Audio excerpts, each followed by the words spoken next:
দেখুন গাইস, অবশেষে একটা তরমুজ নিয়ে এলাম। এখন কিন্তু তরমুজের সিজন না। এই তরমুজটা এখন কেটে দেখাবো আপনাদেরকে, এটা কি লাল হবে কিনা। অদিনের তরমুজ 7 কেজি। এই তরমুজটার ওয়েট, তরমুজটার কেজি হইলো 70 টাকা কেজি। আপনারা দেখতে থাকুন পুরো ভিডিওটা। তরমুজটা কাইটা দেখাবো, এটা লাল হবে কিনা আপনারা দেখতে থাকুন।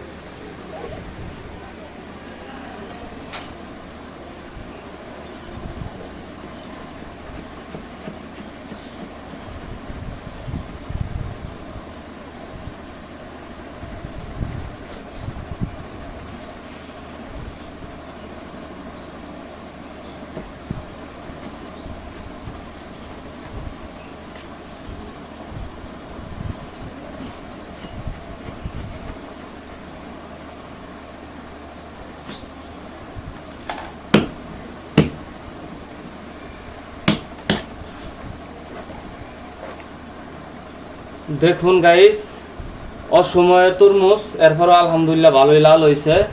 আমি ভাবছিলাম হয়তো সাদা হবে, কিন্তু সিজন ছাড়া তরমুজও কিন্তু লাল হয়। দেখুন, আপনারা চোখের সামনে দেখতে পারতেছেন, মধু মধু রসমালাই।